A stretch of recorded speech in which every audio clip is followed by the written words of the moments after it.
Well, good evening all. Welcome to another Airfix Chill.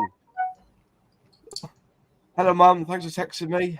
It's not me, by the way. Somebody else has got a text there. No, Hope everybody's well. Oh, hang on. Right, hang on. Let me just, yeah. Right, so, hi. I just got a load of text through. I don't know what's going on there. Yeah, all good. We had the Airfix launch last week, Tuesday. So I thought tonight, even though it always seems to be like we do it to death on the actual day, but I thought that we would discuss more about what the actual launch meant for you, to those in the chat, to those here on the panel, what they thought of it. Obviously, Airfix fanboy, pink rose tinted glasses.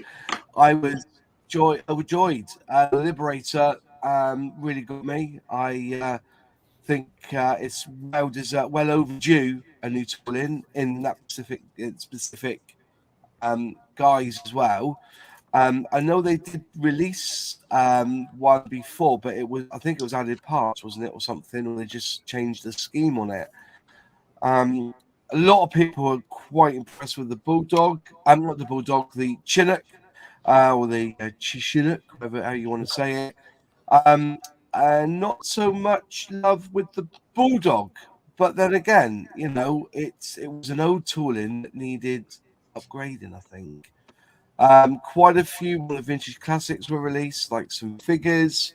I thought the MiG was a brainwave to actually release in this climate, with all that's going on in the world, to release that MiG with American colours. I thought was really clever, and because it's only been declassified 10 years ago that they were flying them out of Area 51. I thought it was a really good, like, what if it actually was sort of scheme. But I'm leaving it open to the panel here what they thought on it, and we'll take it from there. We'll start with Pete from Australia. What do you think of the announcement from Airfix MP? Well, to be honest, I'm going to be more of an observer and listener to everything happening, because I'm not an aircraft person, and that's what the majority of it was. I've never built a plane in my life. I do plan to, but I haven't. As for the boats, the ships on there was only two, wasn't there? That bug boat and another one. The lifeboat was there. The lifeboat, yeah. That didn't really jump out at me as anything special. So, yeah, my lack of experience with Airfix, I can't say. But as for someone who watched the video and watched through it all, it didn't grab me on much. Fair enough. Was there any of the kits released with Australian colours this year? I can't remember. There wasn't, was there? Bristol. I didn't see any with a kangaroo in the middle of the roundel. I didn't see any this year. There was one, but I can't remember what it was. There was something there, I remember, yeah. Right. We'll have to look back at that and see which one it was. If panel, the chat, if anyone in the chat knows which one was Australian, give us let us know in the chat, as I can't remember seeing any. Bristol Bulldog was, and the Bulldog was Australian. Yes, one of them was Australian markings. Oh, was it? Maybe so. That's right. Is there any indication of when these models will be out this year? Do they? Yeah, don't look on the website. And how much of a diversion they're going to have to take round that's Africa to get it without being shot at. They'll have yeah. In terms of the release schedules, they indicate to the public broadly when they're coming. As a retailer, you get a better idea. I mean, it's going to be light for a couple of months. Let's put it that way. Yeah. There's a lot coming, I think, towards the middle and end of the year rather than the beginning. It usually is around Easter, and then they sort of do late summer and then winter. So you just pre-order and wait? Preferably from my shop, not Airfix. Yeah, of course. Yeah, nowhere else. I was going to say you're likely to have a sort of better idea than we are when they're in, because they're likely to inform you before they tell us when the release dates are, aren't they? Well, but it's still a guideline, because there could be production problems, and we saw with the Buccaneer, for instance, 2023. So. Yeah, fair. Well, yeah, they struggled with. I think they're waiting for the coins for that one, weren't they? I think that's why. But I get the emails through as well saying what the dates are, and it is inaccurate. I think I remember rightly that the Bond bug was labelled as being in stock for about 6 months when I last called the buggy was. But yeah, it's very much a case of you just have to wait and see. What about you, Tam? What did you think of the Airfix announcement? Was there anything there that took your fancy? Sorry, who are you talking to? Tam. You. Well, the Liberator, for definitely, because I'd been looking for a Liberator in 72nd scale. The night before, that wasn't sort of 75 quid, so that pleased me. The Chinook does look good, but I can't help but have this overriding feeling with the sort of lack of that they've kind of realised that what they did last year with the surprise announcement worked. So they've kind of pulled a couple of things out that they would have normally announced, and they're going to keep those for later in the year because the Sea King and the 410, when they announced them separately, there was a lot of hubbub around it, the day before. So I think they're going to keep something special for later in the year. Dale almost, he all but said as much, didn't he? Well, that's right. Yeah, I think they're going to be doing that a bit more now, having these surprise announcements. For me, it was a little underwhelming. And I think it was more of a. There were things that were announced this year that perhaps have been ignored the year before. Like I noticed there was more ships released, even in the Vintage Classics, like with. Is that HMS Zulu or no Iron Duke? Iron Duke, yeah. So it seemed to me that they're sort of offering the shipbuilders and stuff a bit more choice this year, rather than catering solely to just the aircraft modelers. I think, and I don't think it's a bad idea. I think it's good for them to sort of cater to everybody. So. I was going to work out when the last time they actually retooled a boat or a ship or anything, and I think it was in the 90s they last done a boat, but they've brought out the RNLI. I call it the Aaron class lifeboat, but it's not, is it? It's the 7 class, but I thought it was the Aaron. My bad. And then they brought out this new one, which was the Shannon one, which in theory should, if it's a good kit, that's going to make the RNLI a lot of money in royalties, because that boat, although it's quite a newish boat, they can allegedly refit it after 25 years for another 25 years. So the life of that boat is going to be 50 years. And I think that a lot of the RNLI stations around the country, if they warrant one, they will get one of those Shannon class lifeboats, if I'm correctly. I don't think there's any 7 class boats still in service, is there? I couldn't tell you. I mean, I used to live in right next to an RNLI station, but I know absolutely nothing about it. So, for me, it was just the red and orange, the blue and orange thing I could see out my front window. But other than that, I know nothing about it. So, not really my field of expertise. Tell you what, I know quite a few people buy them and they create and make them into leisure craft, don't they? Because they are well looked after, and you'll never sink in one, will you? Because they're designed never to sink. Yeah, so if you want a boat to go, living on, those boats, and they're worth a few bob when they're up for grabs. So definitely self-righting, aren't they? They are self-righting, yeah, definitely. But I went in the 7 class one years and years ago, and I absolutely adored it. I was like, "Oh, what you could do with this, and the power of the thing. You know, even though it was on the dock side and they revved up the engines, you could feel it pulling. You know, like, you know, it's proper, you know, earthy. But so they released that one, the 7 Class, and it isn't. I'm not going to deny it's not a very good kit. It's a lot of work to get that looking presentable. I know of 3 people that have tried. I'm one of them that tried it years ago and kind of gave up. So it'll be interesting to see if anybody is able to have a crack at it. I've seen pictures of it made, but not at scale model shows, believe it or not. Anyways, Alex, how did you feel that the announcement went? So I think it's probably no secret from my video that I did last week and the one that I just did just before this stream. I was disappointed. Now that doesn't mean it's a bad release. I'm really looking forward to the Liberator.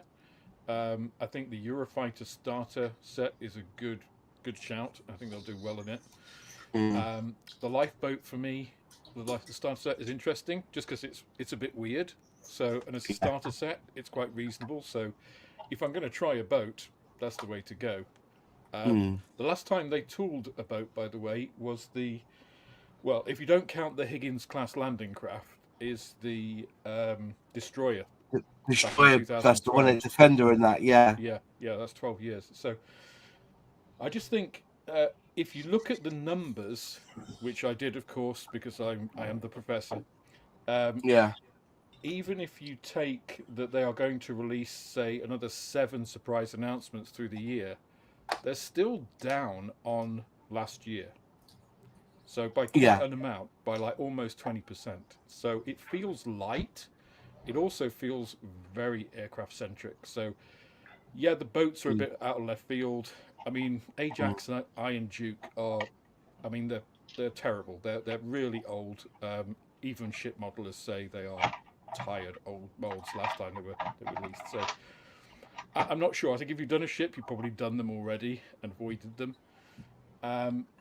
So I mean, if you wanted to do, if you're a car modeler, if you're an armor modeler, if you're a 48 scale aircraft modeler, it was I mean, well, the former 2 there was nothing, and for 48 scale, the Bulldog, it's unusual, it's a bit niche, it's a bit of the off the wall one, but an interwar aircraft is quite small fighter, so it's not a big aircraft. So it's not like you can compare it to, you know, the Gannet or the Sea King or anything. It feels, so it just felt a bit light. And I said the reason I was disappointed was because, you know, we've seen what Airfix are capable of in the last couple of years, and I wanted that momentum, you know, that excitement to carry through, and I feel they've lost that a little bit.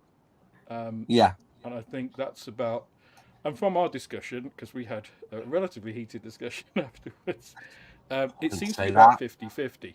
You know, roughly that 50% of people think great, 50% are just like, yeah, not for me.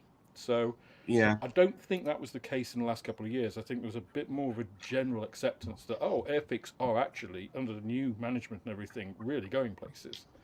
And I think this time it's a bit just like, yeah, which is a shame.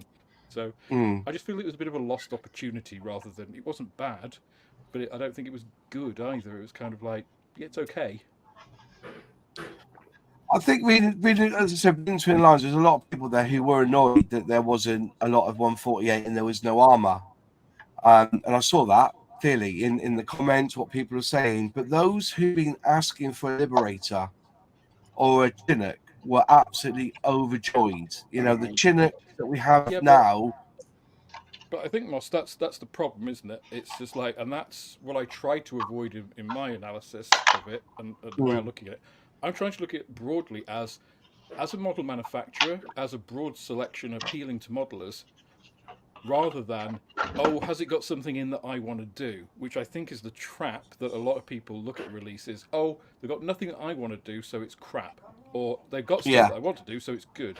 Well, no, actually, look at the balance across the ranges. Look at what they're doing in scale, in skill level, in subject. That shows whether it's a good release. You know, if they're just doing, look, we've got 12 new 1/72nd scale fighters in World War II. That's great if you're a World War II 1/72nd scale fighter maker, but it's not a broad release. It doesn't appeal to a lot of people, so you're making yourself niche. You know, that's more like what yeah. Edward do. You know. I think they overdone the cars last year. There was a lot of cars in the past. The starter set range, I think there's like 4 or 5 cars, hasn't there been in the last 2 years? And they kind of pulled back on that a little bit, didn't they? They went back to well, I thought it was called the BF 109. But allegedly, that's wrong. It should be the ME 109. I've just been told. I wish Sully was on here to slap me about, but I've just watched a video today because somebody's complained that the Messerschmitt BF 109 is not a BF 109. It's an ME 109. So, it was a BF 109 up until the E series because it was made at the Flugzeugwerk, which is where the BF comes from. After that, it was an ME 109 when it was made at lots of different factories all over Germany. So it wasn't. That's completely wrong. That's wrong, Tam. That's wrong. That history is wrong. It was never built at the BF factory. It was owned by Messerschmitt before it even became a plane. It was in the design works as a BF 109. The Messerschmitt bought that company, and then when they released the ME1, when they released the 109, it was called an ME 109. Apparently, according to this video I've just watched, right the way from the very beginning, it was always known as the ME 109, not the BF 109.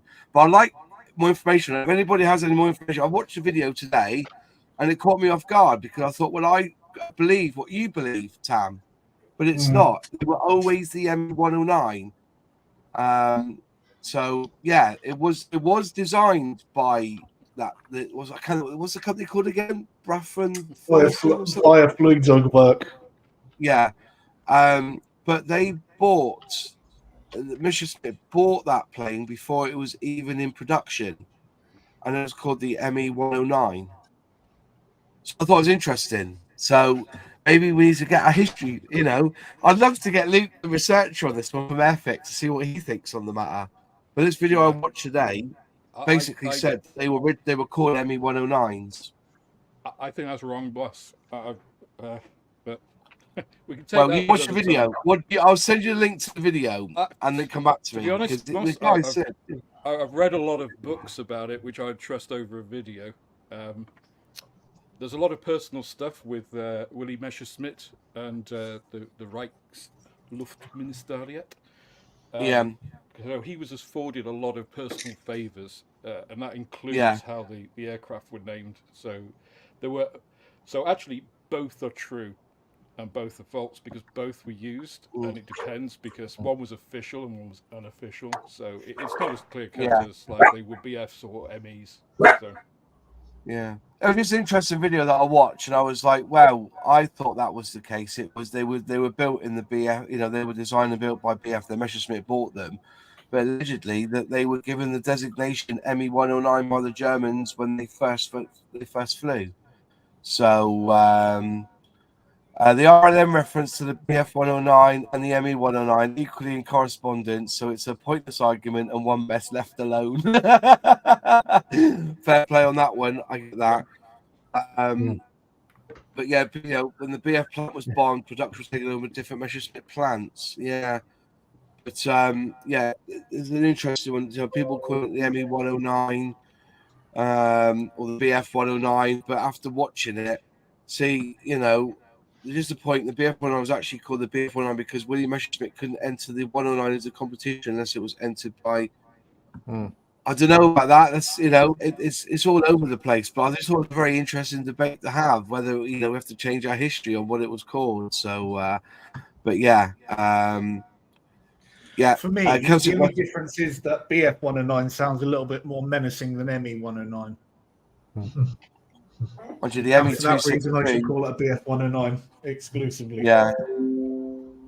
Just think it's Commando books. I agree with Jet. What's that? Sorry? I agree with Jet thing because he says the Commando books say ME 109, so that settles it. Brilliant. Yeah. And they were writing them in the 1940s, weren't they? So, yeah, but you know, if you actually look at the RLM documentation, which is the German ministry documentation at the time, they actually use both designations often in the same document, sometimes even on the same page of the same document. They were interchangeable. So if they couldn't work it out at the time, what hope do we have of being definitive now? Wouldn't it be funny though if Airfix decided to go, we're going to call it the ME109, but that would, I don't think it would affect sales, to be honest. No, I think the way they've done the starter sets is very good. After, like I was saying, they've done a hell of a lot of cars and whatnot over the last 3 years for the starter sets. To bring up the Typhoon to go alongside the Lightning, the F-35, that's going to become some sort of bundle in the future, isn't it? They're going to link them because, like, they've done that already. The Dam Busters and the F-35, didn't they, together in a site? There's going to be down the track, and I think that'll be. I wouldn't be surprised if that isn't announced this year, because they did that originally with the Spitfire and the Red Arrow. You could buy both kits in one box. Have we got an echo here? Because I keep hearing an echo. Has somebody got echo on? Not here. No. I can hear an echo. There you go. Boom. I'll turn myself off and see if that's causing it. But yeah, I think they're going to release them as a box set like they did the Red Arrows and Spitfire. What's your thoughts then, John Alec? What did you think of the release so far? Were you impressed? I think Liberator's on your list, surely. I got 3 thoughts for you. So first thought, the Bulldog and the Walrus. I think those are the 2 kits that I plan to buy when they come out. So the Bulldog looked really interesting, and I'm a sucker for seaplanes, float planes. So that looked interesting. Second thought, the 2 kits that I was really impressed with, but that I'm not going to buy, are the Chinook and the B-24 Liberator. My hands are shaky. My eyesight isn't very great. So a 1/72 Liberator probably isn't going to do it for me. And I've never built a helo, right, helicopter. So yeah, I kind of don't think I'd get the Sea King before I got the Chinook. And then the third thought, overall, I mean, I thought that it was good breadth. So I think they covered a lot of different stuff. There was a lot of different offerings. They're not going to be able to knock it out every single year like what they did with 22, 23, that kind of thing. And so, I'm mainly an armor guy. So, of course, being that there really wasn't 135th, kind of 148 stuff, I am looking forward to the spontaneous announcements as we go through the year. I think that that announcement was the foundation, and I'm looking forward to. I don't know if that's going to be the case, but I suspect, from kind of what Dale was hinting at, that there's going to be some announcements as the year, goes on, and I'll be snatching those up, as they come. So yeah, that's my 2 cents. Well, Dale's just kicking Matt onto the table, isn't he? So. Yeah. What I think is really interesting with that, though, is Alex, I'm having trouble hearing you. I'm sorry. I think some you folks. You might have had a few people say that. Yeah. Yeah. Sorry about that. I've adjusted my setup so that I now actually have a decent setup, but I haven't tested it. So is that any better? I just want to hear what you're saying. Yeah. Yeah, I think the interesting part about it all is, so for me, the Bristol Bulldog seems like it would be better as a surprise announcement. And if they were going to do like a real big hitter, because I don't see a real big hitter in that announcement, and if they've got one hidden, why not have that at the beginning to get that excitement and then get us, salivating about what was there? I wonder if the surprise announcements were really successful last year, if that's going to change the way announcements are made in the future. So whether the big announcement at the beginning of the year is now going to fade away and become something of the past, and we're going to see more of, a quarterly release schedule or, monthly or something in the way that some other companies do it. So I think it's interesting if it's going to be a lasting thing rather than just, they do a big announcement and then a few surprises. Are we going to get just like regular surprise announcements through the year? Is that going to be something they're shifting towards? Because I think that'd be really interesting if that does happen. I can't deny that at all. But do you know what the thing is? We've got to remember is that out of all the model companies out there, only one really does a good video about their announcements, and that is Airfix. Yeah. So they've only got to judge themselves against each other, haven't they? There's no other, Hella don't do well. Hella did one. We're going to release this, and none of what they said last year has been seen, has it? They lied. They physically have lied to us. No one does a video. So why put all that effort in, Hella, to give us Sweet FA for 2023 and none of it for 2024? Just saying. Tigers, I'll put your hand up, Tigers. You're absolutely right. Spitfire 124 for last year, the Buccaneer 148, the Meteor, the KT Ambulance, and the 3 new Academy tanks. It's got to be the contender for the best release day in 2022. Yeah. Fair play. I get that. Remember the Spitfire was released. The Spitfire was the first of the surprise releases because I was there. I was in Duxford when they announced that 124 Spitfire. And that. But then again, they announced it quite early on. We didn't actually see that for another 12 months, did we? So it was a really good year for them. Last year, you had the Gannet, which everybody was lording over. What else was a new tool last year? Oh, they announced that day. 410. No. What they announced last year. And the Sea King, right? No. When they did the announcement in January, they announced the Gannet. Right. Was it? What else? See, we don't even remember. Gannet. Looking at they announced the Gannet last year, wasn't it? Yeah. And the ferret. What else did they announce? The ferret. Didn't they announce the ferret? Yes. The ferret. The ferret. What else did they announce? That was a massive hit. I mean, everybody. 35A starter kit. The starter kits of the 3 cars, the 765, cars. the whatever it was called. The Land Rover. Was that the one? Can't remember. The Land Rover, the Jag, Rover, and it wasn't the Jag, was it? Yep. The Buccaneer. So there was even 12 months on, we can't really remember what was in last year's announcement. The Gannet was the big one. The special Buccaneer when he flew it under the bridge, right? Hunter. Yeah, that wasn't. That's a re-release, wasn't it?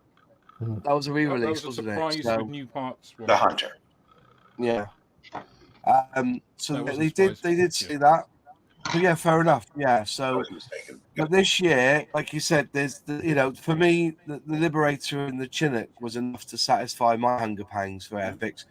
Like I said, the MiG 17 with the American decal scheme, the scheme on that, I thought that was just an absolute what a brilliant idea to do that. So that's going to sell a few. But other than that, it was the surprise releases through the year. The fact that they did bring out the SRM1. So imagine this was a trial period this year where things didn't go quite as planned, i.e., we found out about an announcement before Airfix announced it from some scale model company that jumped the gun a little bit, which I don't think went, it was, I talked to a lot of people and they were all a bit peeved about that. Airfix should have the right to announce these things. Just because you go home the night before, going to set this email to go out at this time, have the courtesy to wait for Airfix to at least announce their own bloody product. I think that was a bit shameful. I think people. Sorry. I think people were waiting for that for Jad Lamb to do the Airfix announcements. Yeah. Then they still jumped the gun with the website. We were there waiting for the announcement, and it was already on the website. So what's the point in doing an announcement video? That was a bit of a faux pas, wasn't it? Yeah, it was a bit of a faux pas. You want to get the excitement up. you know, and then they, you know, and then 15 minutes after the video and everybody's there waiting, they've all, because if you give them that fifth, but then again, you know, do you want everybody to jump on the website at that one moment, 15 minutes after? I don't know. It's all I know is that you know, we have no real status really. We have no guide really on if other manufacturers would do a video. I mean, if Edard brought out a video or something, you know, that we could guide it against. But if you guide it against what other parts of the brand did, I think Hornby, I think we kind of yawned, had a fart, and walked away. You know, with the train side of it. I know. To sleep. Well, you know, you know, no disrespect. I was watching the Hornby release, and I noticed the big, because it now shows the viewers on the screen, doesn't it? Now it does automatically update. I know as soon as they said, well, I saw a drop when they said about the TT120 bomb. You know, there's no announcement, which is a real shame because after all the work they put in last year of getting that TT120 out, they kind of said we're not going to announce it until April. So, which is fair enough. You know, it's their choice. The Liberator is long overdue, and now we want a retooled Halifax. Well, you know, Halifax, Jaguar. I think they're going to bring out a 148 Hampton. I think they'll retool a Hampton. They're going to bring out the other one as a vintage classic or whatever, or re-release and then bring out another one. I think they'll do that. So, who knows? Who knows what they're going to do? We just watch and get all excited and become human tripods if it's something that we want to build turns up. And I think if that Jaguar come out, that, you know, that's the only reason I think that they haven't announced the Jaguar yet is because they're still in final. They're just trying to make sure they've got it absolutely right before they mention it. Because if they don't get it right this year, they'll wait until do it next year. But if you get it this year, you'll be disappointed in what you're going to get next year because you've already got the one kit you wanted. And Jaguar was right up there. But as soon as that Bearcat comes this year, I'll be happy. If it does. I'm telling you, they're never going to make Bearcat while you keep asking because they're just going to not do it just to troll you, mate. Yeah. If you see me do the Airfix announcement next year, you know there's a Bearcat in there. Spur and Clear, what did you think of the announcement? Because you were there watching it with us, weren't you? He's got his mute mic. Is he on mute, is he? Yeah. Dave, are you there, mate? He might be spraying or something. Oops, sorry. Yeah, mixed feelings, to be honest. I mean, you know me, I'll build anything that I like the look of. Yeah. Sorry, I dropped one of my barrels. Yeah, I was happy for the fact that there was the Chinook there. I did like the fact that there was yet another Spitfire. But well, that's just standard, isn't it? I mean, that's Airfix for you, isn't it? They're known for Spitfires. Yeah. I did like the fact that they'd released the RNLI again and the smaller one, the Shannon Cloud. Yeah. But I was disappointed in the fact that it's the same old, as far as I'm concerned, because you know me, I'm a science fiction fan. I like my sci-fi, whether it be real stuff or fake stuff. There was nothing there for me to want to get my teeth into, but I did like the fact that they'd done the Walrus. Yeah. Really did like that Walrus. That does look a really nice kit. Yeah. That was a lovely surprise, I've got to say. And it's been asked for many times as well, hasn't it? You know, people have asked for that a few times. Anything else? No. Nothing really. The Chinook I would go for. The Walrus I would go for. I did like the fact that they'd done, I call it the banana helicopter, but I don't know what it was called. Belvedere. Yeah, that's the one. Yeah, that was nice. That was a surprise to me. Everything else seemed oh, we've got to get this out there. People will want it, sort of announcement. But apart from that, it was okay. But Fair enough. apart from the walrus, the Belvedere, and the Chinook, nothing really bit my arm off to say, "Oh, quick! I've got to get my order in." Nothing. Well, I did a video on that. Yeah, I didn't. Yeah, no. Obviously, I couldn't get the new toolings. I did. But then again, I got the walrus upstairs in the attic in its previous guise, so I don't really need to buy that again. I did buy the. I did order the Belvedere, but then I've got one in the stash, but it's a very old kit, and I want to see what the difference is like now. The decals are buggered in this one anyway, so I had to buy the walrus upstairs. I had a quick look this afternoon. Walrus, the decal absolutely fine in that box. So, yeah. Just going back to a few comments, which I thought were quite interesting. Phil Naylor says the whole Airfix announcement thing is just like everything else in life. You cannot please all of the people all of the time. I get that. True. I do get that. Yeah, And but you can look at, as I said before, you can be objective though, and put aside your personal feelings about it, and think about the broader, picture. What does this release mean for Airfix? What is it doing for the modeling community, and where does it push the boundaries and stuff? And as I said before, that to me is how I try to look at it, rather than like, oh yeah, I want a Liberator, so it's good. Yeah. And there, I think then the slight imbalance in, you got a load of new aircraft kits in 1/72, and if you like World War II, you're good. Otherwise, it's a bunch of reissues.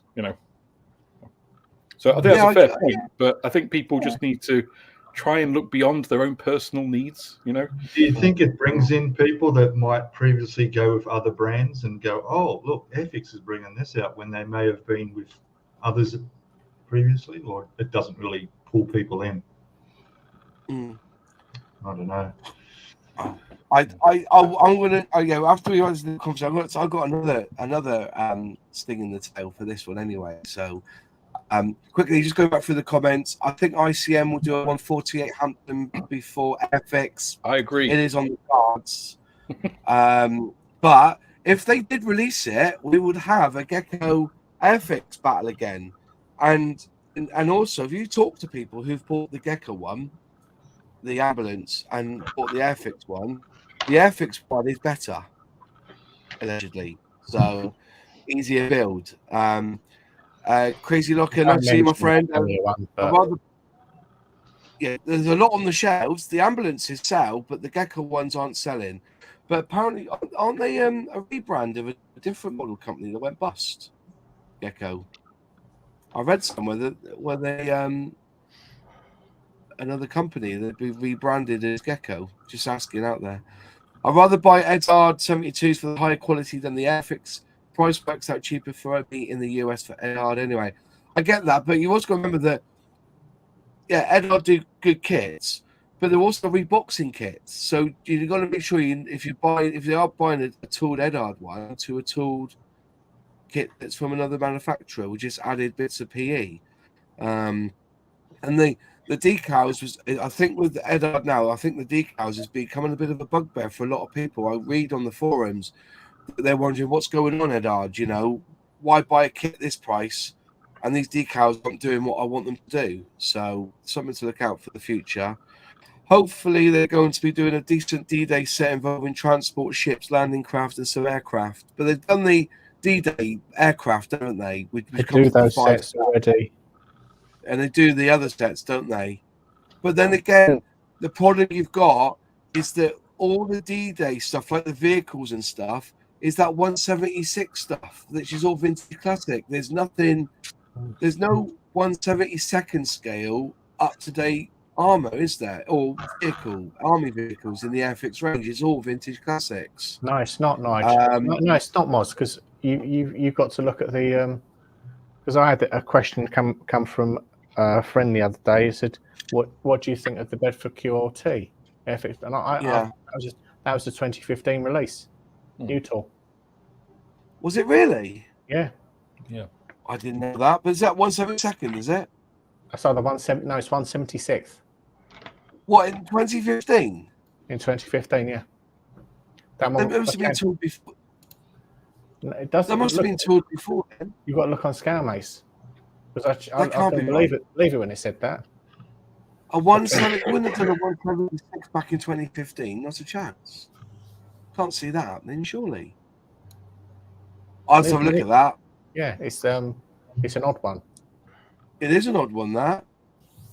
Well, Miss Butler's in the bath tonight, so fair enough. We would get better viewing figures with Miss Modler in the bath. Put it this way.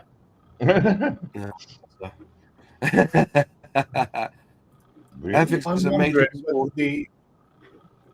I'm wondering whether the strong leaning towards the sea and like sea kits that we've seen in this year's announcements is something we're going to see throughout the rest of the year with the announcements. Perhaps, I don't know, maybe a new tool ship.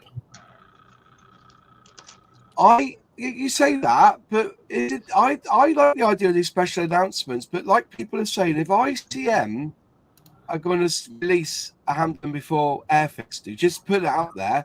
If Airfix have got that in the bank now, they've got the tooling done, they're ready to announce it. Wouldn't it be better to have announced that in January with this lot than ICM take away their thunder because they've released it before Airfix did? Isn't that a dangerous game to play? I'm pretty sure if Gecko... Well, at the same time, though, Airfix do it in a much more relatable way to it, in the fact that, you know, they don't just put it in the catalog. They do announcements. They put it all over Twitter. They do videos for it. It's a much more PR-friendly way, isn't it? And people know about it. But Like, ICM are catching up fast. They do release announcements now. They're in Ukrainian, which is not a huge market, but I don't think it'll be long before they start doing it in those sorts of things in English. They're getting much more savvy. Their learning curve and the way they're accelerating is pretty impressive. So I think I love ICM kits. I just built their boat, didn't I? I've just done the rigging on it as well. You know, I gotta say, I was very, very happy with their German multi-purpose. I've done the sides with that easy thread stuff that Celtic West gave me. It was a lovely build. I can't deny it. The only thing, so it's 144, and when you're trying to do the guns and that, put those put the shoulder things on. There's just no chance. I had to bin them. I couldn't do it. They're just too small. How they tooled it, I don't know. They must have, you know, really got. But you know, it's one of them. But yeah, and also is it ICM who do the PDF instructions? But it's all like exploded view, and it all goes together. Is it ICM who do that? They also do videos now as well. Yeah. That's it. It's fantastic. If you watch really one, then really go on YouTube, go to ICM and just watch it. You know, you see the part attached to the vehicle. You see it all come together. It is, but that's a lot of money. That's a lot. You know, it is. What do you call it? An animation of the build. That's a lot of money. And you know, unless they got somebody in Ukraine doing it cheap for them, it's a lot of work. Chancellor Northwest, Airfix is a major kit exporter, so kits like the Chinook Liberator will have wide appeal. I get that, it will. Modern Minutes, my new experience of EDR is the kits are lovely, decals are very poor, a bit poor. And EDR doesn't have nearly the range of subjects that Airfix does. Fair enough to that, I get that. But yeah, the Bedfords were 176. Remember, they also did a 176 kit of the Cromwell and the King Tiger. No, what is this in 2010 it first came out. I've put a link in our private chat, Moz, for it. Yeah, right. Have a look at that. I can't believe it. I think the Cromwell was 2012 and the King Tiger was 2011 or 2012, around that. They did those ones. I remember building that King Tiger, but I don't remember. I remember it years ago, and it was all right. I didn't say anything special though. Maybe they did update it. They did a new tool in 2000. Where was it? It's either 2012 or 2011. Yeah. But why 176 though? That goes beyond reasoning, doesn't it? To go with the rest of the former range, perhaps. It goes with the 2012 yeah. range, Tiger. It goes. It's 176 scale is double O gauge. Yeah. But then they brought them out at 172 to match up with Hella, though, didn't they? Were they originally 176, and then they changed to 172. Yeah. They changed the box, didn't they, to 172. So, yeah, it's a bit of a weird Nothing one. else, just the box. Yeah, that's it. Yeah. Yeah. The ICM is doing the 148B26 Marauder due for release in the spring. It should be excellent. Yes, it should be. ICM releases stuff all the time, but don't get confused about it, because Mini Art, I get an email once a week, new kit, and all it is a rebox with a new scheme. So you kind of get that. ICM are doing more releases than Airfix, though, Moss. New tool.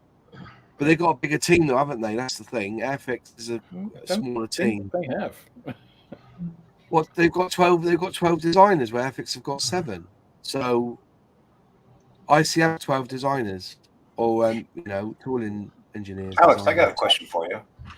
Do you think ICM sees Mini Art as the main competitor over Airfix? It's a good question. I'm not sure. I don't know how much.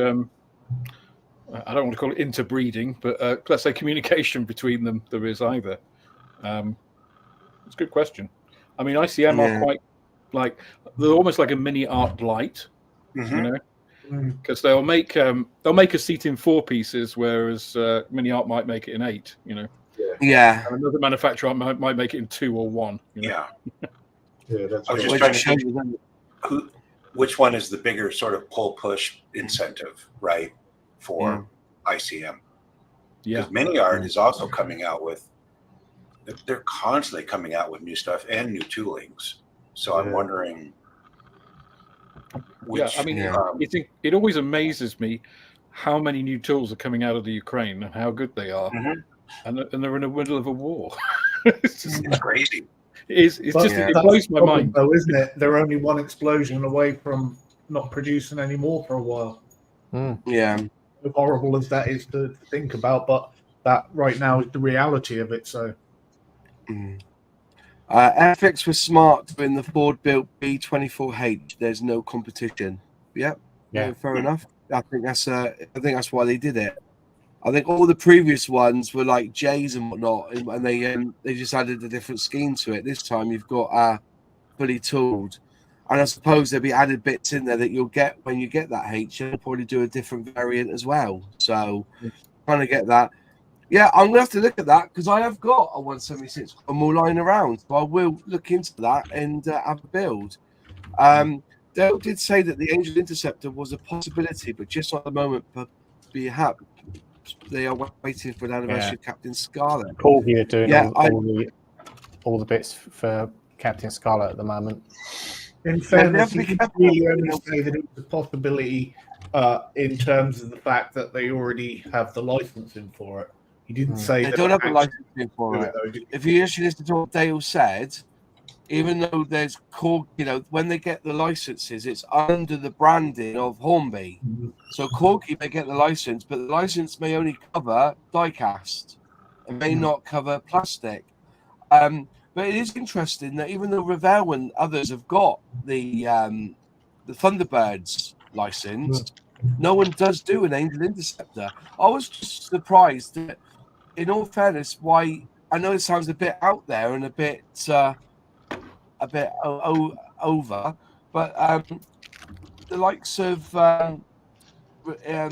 Airfix of Reebok's Academy tooling, why didn't they offer their tooling to another manufacturer that has got that license? So say like if Revell have got that license, why didn't they still use our tooling? But you give us some royalties for using our tooling to release the Angel. I don't know, just a thought. As I said, it's not there.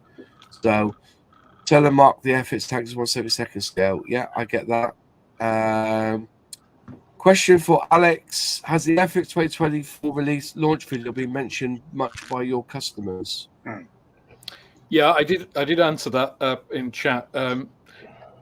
A few customers, I mean, it's not been mentioned a huge amount. A few customers have come in and chatted about it with the same general kind of like, it was okay. I was a bit disappointed at X, Y, blah blah blah. So a general, I would say, middle of the road, a 5 out of 10 kind of response.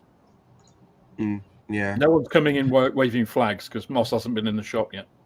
No. Yeah. Do you think waving his handbags? But do you think Airfix won't build a Challenger or an Abrams because they're too modern and don't fit into their range? No, the Challenger would fit into their range as well as an Abrams would fit into their range. Now, we heard on the grapevine that they weren't going to be doing modern warfare, especially with what's happening in the world at the moment. But that kind of goes to the side now because the Eurofighter Typhoon's just been bombing people in Yemen, is it? They used them to bomb a country out of retaliation. So, and they're bringing out the Typhoon this year. So that doesn't really make sense. I think what Airfix, I got the impression now when Airfix mentioned that, I think people misunderstood. I don't think they'll bring out a range like they did with the 148 Afghanistan sets. I don't think they'll label it up as, Herrick, Operation Herrick or anything like that. They will just bring out the vehicle and speak, this is what it is. I don't think they will put. I know the World War II stuff. You got the D-Day and and VJ Day. They've done them before, but I don't think they would. VE Day, sorry. I don't think they will actually bring out because of what happened with the Afghan with the operation, and all that was that somebody saw one of the resin buildings of a destroyed Afghan house, and it was mentioned in Parliament. So. But that's the way it is. So, I just want to quickly go on. There was one question, but I can't find it now. But somebody mentioned about pricing, which is my next point in this.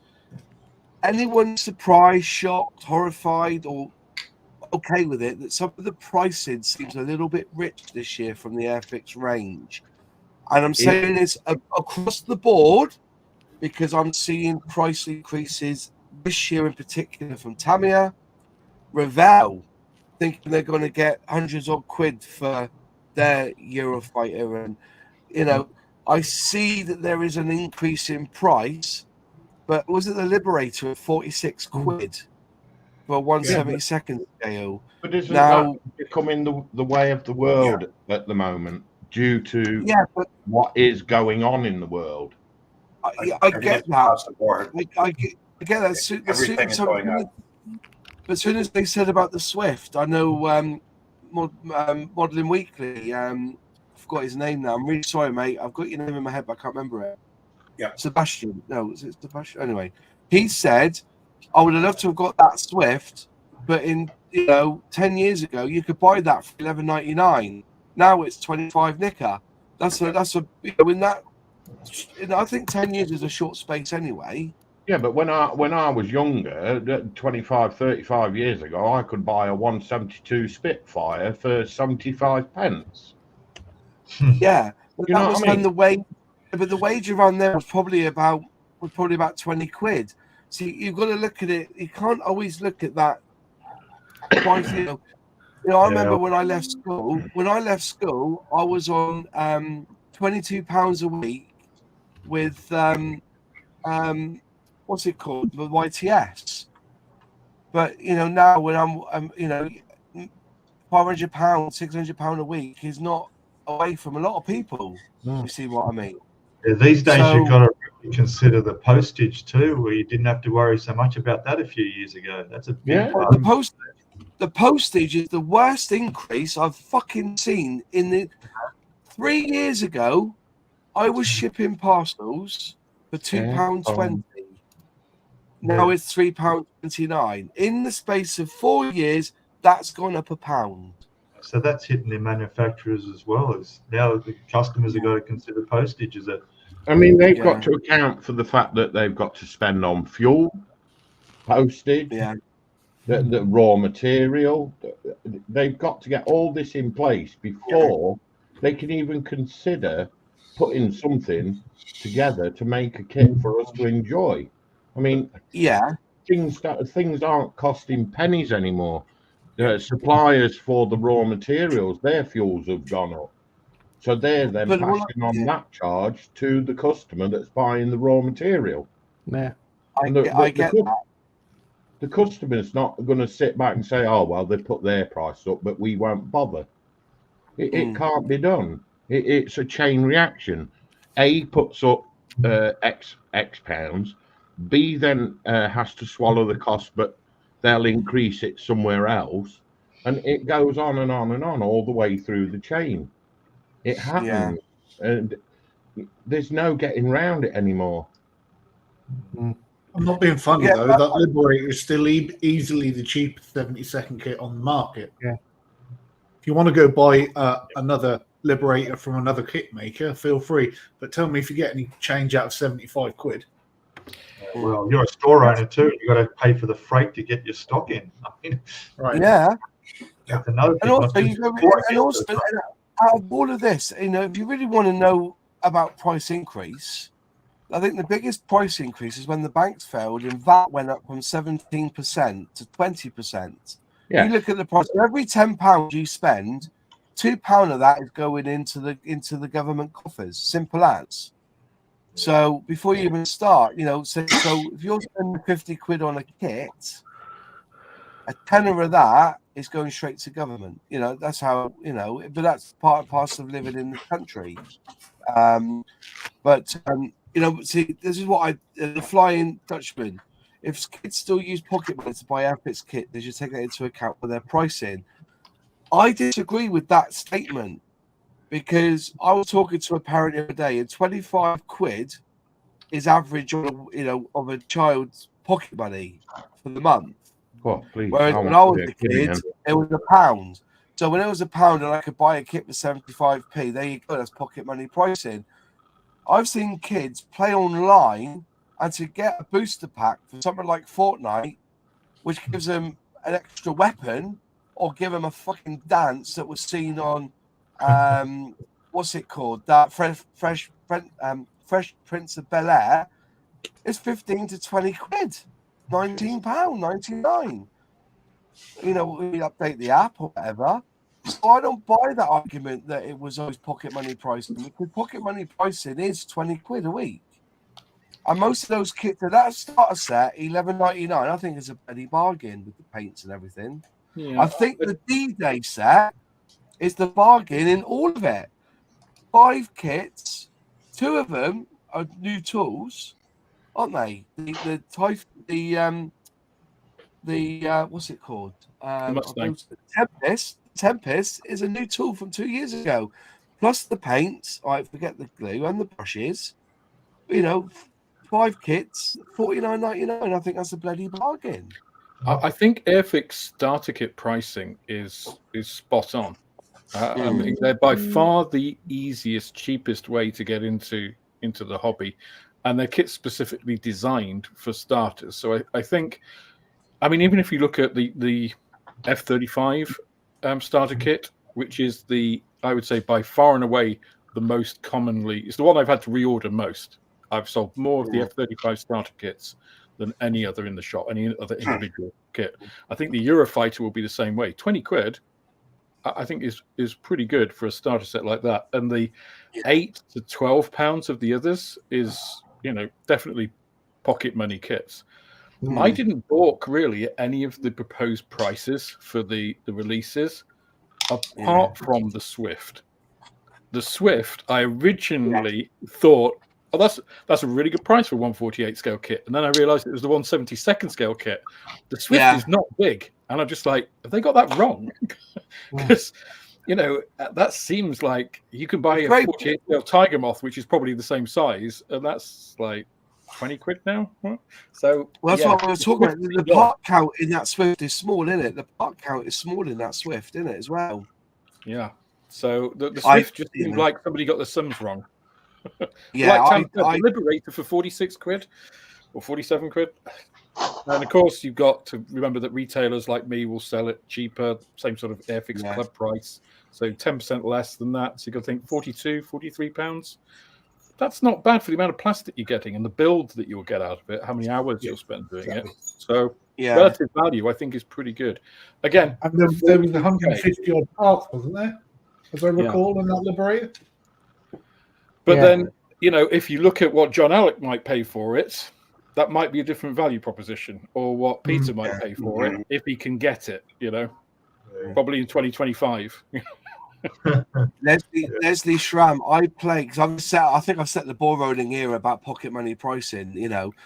I play Star Trek Timelines. Their weekend game pack is currently 78 quid for something that you get fuck all from. It's like, it's on your screen and that's it. You get 3 days use out of it. Honestly, I don't think scale modeling it can be expensive. Crumbs, if you really want to deep dive into scale modeling and pricing, I think you can, you can pay mega. Like I said, I think, and the people can't afford to buy it, they won't. Like I know somebody said this year already, who contacted me, said, I'm somebody who normally buys 5 or 6 Airfix kits this year, in a year, I'll probably only buy 4. Fair enough. You're going to get the same pleasure with those 4, but you have to cut your cloth accordingly. But, this argument about pocket money pricing, but what counts as pocket money? Is it like, 75p and that's once a week? That's £1 a week. All right, fair enough. But if you're on £10, you buy 2 kits a month, where's the other 3 quid that you would have got? It's probably buying the paints, glue, and brushes, probably. You know what I mean? But I don't think 11 quid. And also with the starter set and the vintage classics, you can pick up vintage classics for £8.99. If you really want to, build something that's a little bit cheap, or if you want to buy Mr. Craft, they give them to you. But at the end of the day, pocket money is there's no such thing as pocket money pricing with scale models in that Not sense. anymore. So it's 5p anymore. I think if a kid gets £10 a week, that's 40 quid. I don't think I ever bought a model a month I was buying when I was a youngster. So you think that 40 quid, you could buy half the range of Airfix for 40 quid once a month. So this idea of pocket money prices is a little bit bullshit, if I can say that. Not being disrespectful to anyone who's ever said that, but pocket money pricing was at 75p years ago. It's £10 now. I'm just saying. True story, Moz. I was having a sort out this morning, and I found one of my sort of like stash boxes. It's got all the offcuts from the other kits in. The box was a Hasegawa kit, 148 scale Phantom FGR1. Yeah. How much I paid for it in that was it's BT's box. I paid £27.50 for that. And I thought that was a lot of money. Yeah. I've got a kit here that's got like an old ticket on it. Yeah. So that must be 25-year-old, and they wanted a tenner for it. Yeah. So yeah, it's I always spent my pocket money on kids as a kid. Happier times. What's that? Whittle. Oh yeah, just going through the chat. Whenever John Alec posts something, I get it 9 times in the chat. Like I'm sorry about that. Well, we do, but fortunately, the folks in the chat don't. It's just because it's being shared. Sorry about that. Will agree, Alex. Those starter sets are a slam dunk spot on. Yeah, I thought the F35B was £2 too much. I thought 17 quid for that. But when I got it at home and I built it, and how lovely it was to build, and and coloured it and everything, and for £19.99, I think it, like I said, the biggest argument with those starter sets is the cement. And we know the reason why they're still using it. They've got loads of it in India. They've got to use that up. Then maybe when they do start to use it, they will come back and maybe give us a small version of one of these. But until that time, you can pick these up, for 3 or 4 quid from a local model shop. And I think that's a good buying point for you anyway, Alex. If they buy a starter set, recommend one of these, or a Revell Contactor, or Revell Contactor, or your man's rebranding. If you're shipping this one, because this one can go as a large letter. So you're already saving £1.20 by shipping one of them. £2.70 to ship this one, and it's £1.50 to ship that. So you're already saving a £1.20 for the Buster. Anyway, Russell Taylor, the Swift is a lovely kit. Jeff Angus brings up a good point. Our Academy are releasing the X Minicraft 172nd B24H Liberator for $19.99 or $24.99, depending on the retailer. Not too bad a kit previously done the D and J version. Yeah, but is it going to be accurate for a H? This is the question you've got to ask, because this tooling, they've carved the steel to make a B24H. I don't think that could you do a D and J from a H? I don't think you can you? It's a different turret, isn't it? Well, it's got a Fraser Nash turret on the front, hasn't it? So could you do a D and J from a H? I don't think you could you? D to H seems kind of a jump. No, I D don't know. to I'm J. not a Liberator guy. I think we need Nigel on to because he'd tell you because he'd know He'll tell straight us, away. yeah. He's impressed with the Liberator. What he's seen of it, he's very impressed. Actually, he done a video this week because I watched it and I was really pleased that he got them in time. Of the Spitfires, because I've been going on about this for ages. That starter sets of now are a totally different breed to the old starter sets. And like I was trying to explain to Dale, because he has done it on a few kits. If it's an older tooling that's designed as if you were buying it as a classic kit, and they add paints and glues and brushes, that becomes a gift set. But when it says starter set, the actual tooling is a starter set. It's designed for a starter. So it's low part count, easy to put together. Even using that crap cement, it still goes together really well. The only thing I did find is that when I tried to do that Bugatti, the scheme on it, you try and paint that scheme with the hairy stick. Fucking nightmare. But yeah, so he done this video and said that why hasn't anybody told him before that they've changed? That's why I sent it to you, Nigel, so you can see the difference between the two Spitfires. Brilliant video, by the way. Didn't listen. Yeah, probably. But if you haven't seen that video, go and see it. It's a really good. And he puts his hands up and says he's impressed with that starter set. So when I was gluing my Spitfire together, my dad would beat me with the Airfix catalogue, and I had to thank him. Try telling that to kids nowadays, and they'll not believe you. Yeah, they'd bat you with a baseball bat. Yeah. Watch Gary's chat stuff with Dale. He didn't say the same to him as to your post-release video. What do you mean, Ivan? Just expand on that for me. That would be interesting. I've not seen Gary's video yet with Dale. I must catch up and watch that. The Academy Minicraft 24H is not accurate. They changed the nose turret, but the whole nose was different. Somebody was saying the D's. Lojo was saying the D's were upgraded to the J8, and somebody else. Let me go back. Where's that? Oh, it was John. John. No turrets on the. Was it the early ones didn't have a turret. No. But the thing is, I mean, now you have the choice, right? So if you want to spend 25 quid on the old kit and kit bash it and buy extras or just do it yourself, you can. And if you just want to buy the Airfix one at sort of twice, well, not quite twice the price, and just have an out-of-the-box experience, you can. So it's a kind of you pays your money and you takes your choice, right? It's great that we have the choice. We should celebrate that. Yeah. Rather than we just have that old kit, or we have the old Matchbox kit that you have to find, or something like that. Which costs 3 times as much as it used to. So yeah, or 4 times, correction. Even when Revell re-released them. Yeah. Yeah, just seeing that there now. The Academy Minicraft B25H is not accurate. They changed the nose turret, but the whole nose was different. So yeah. So, but we were talking about this at the actual event, weren't we? We said quite clear. I said quite clearly that I don't think Airfix have to worry about what anybody else is doing now. If somebody releases a certain kit, I think Airfix can bring theirs out at the price that they want to sell it for. and be confident enough knowing that their kit will be one of the most accurate and one of the most pleasurable ones to build. I just can't. I haven't found a kit yet. Or I'm going to say it again. The Tempest was my favourite build last year.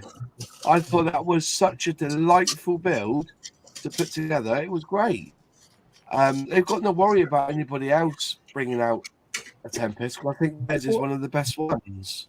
Well, to a point, Moss, because he's still competing with other people's money, right? So it's what people spend their money on. So if somebody makes a different Tempest and it's a little bit cheaper and it's not too bad, then Airfix could lose out on that. So they still have to think about what else is happening in the market.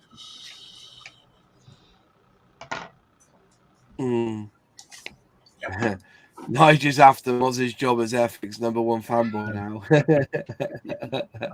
Direct market competition. Got a long way to go. Yeah. Just looking for the comments here. Just want to pick some out. Just going through. No turrets on the DLJs. That's it. No turrets. So if you did want to build a H version, I suppose they'd have to put the turrets on, wouldn't they? Somehow.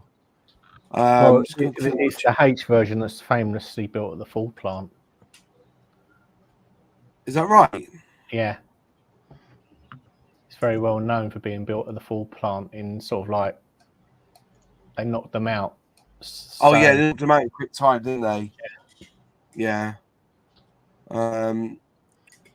Moz, watch Gary's stuff interview with Dale in the long version, not the shorter one. Yeah, but what was it that they said that was different to what he said to us in our chat? If kits were made today to the quality of the 70s and 80s, the cost would be lower than we pay now. The extra cost is down to R&D and the amount of investments required to make the tools, I guess, which is true. I think the point is, I don't think that's 100% accurate. I don't think they would cost any different, because if you think about the research they did back then, it was just much harder, right? So it'd probably take just as long, but the end result wouldn't be as accurate. And the same with the drafting. You think now you've got CAD, then you had to do technical drawings. You know, that stuff's not quick. So I think what you're getting is the same amount of investment, but you're getting a much, much better result. More accurate, more detail, more pieces. So I think you're getting more than twice the kit that you would have them for the same cost. Yeah. Yeah, and I think the B-24 could, I think it had a larger bomb load than the B-17. Is that correct? Yeah. Yeah. Larger bomb load, shorter range. Larger bomb load than the B-17. I mean, the Mosquito had exactly the same bomb load as the B-17. Oh my God. Yeah. I was shocked when I first learned the bomb load of the B-17. It's like this massive aircraft. Oh, it's got to carry loads. No, it carries like these 4 bombs. It's like, what? That seems a vastly inefficient way of doing things. Yes. Well, it's the American way. Well, it's like looking at they just send more planes over, don't they? 17 one plane for bomb with 10 guns and it carries 4 bombs. They might be big bombs. Are they big bombs? 1 bomb per engine, right? Yeah. Basically, 1,500 pound or 1,000 pound or something. Yeah. And they needed fighter cover.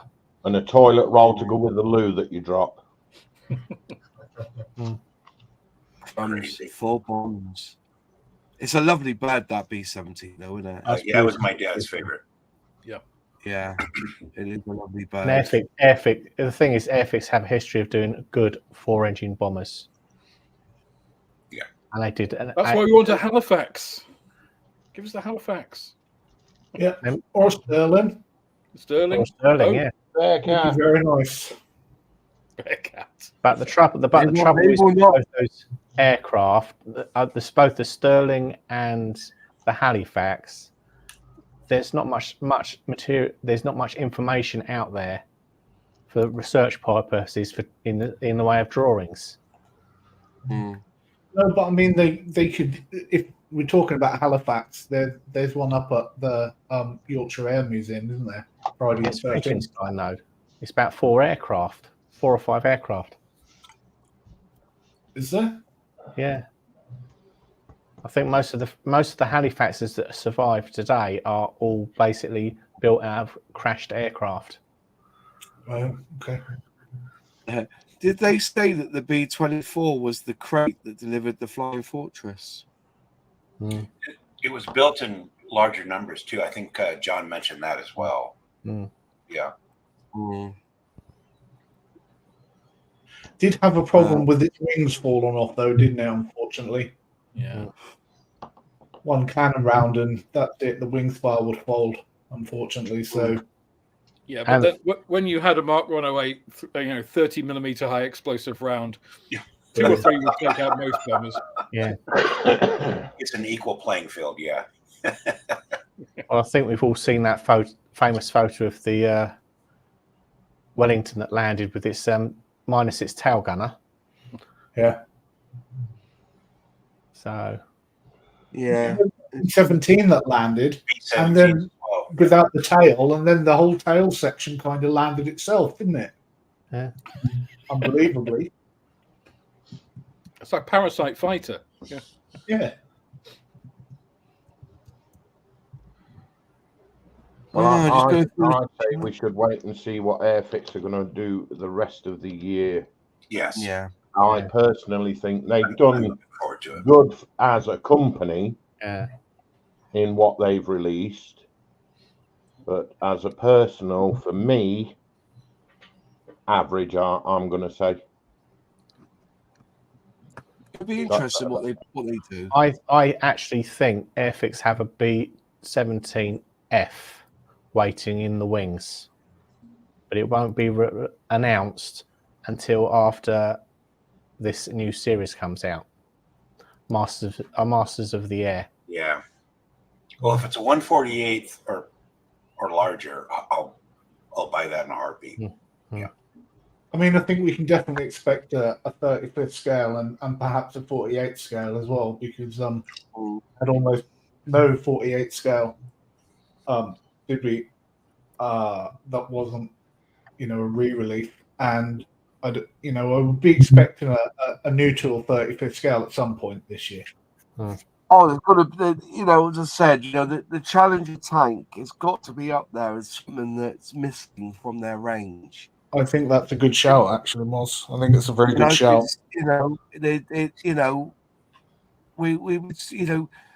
People say about Airfix have released, they go on about Airfix releasing this sort of stuff before they didn't. They released somebody else's tooling. They wanted to increase their 135th range, and they got involved with Academy, and that's not a bad shout. The Academy kits are pretty good, but it's not theirs. And we can see how that relationship would work, because I think the KT was one of the better releases from Airfix, and that was the Airfix said, "This is what we need."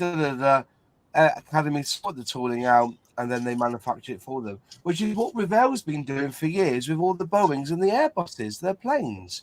If you look at their boxings, made in Korea, because Academy done the tooling for them, and then Revell said, "Yeah, we like that," and then they manufactured them. It's a win-win.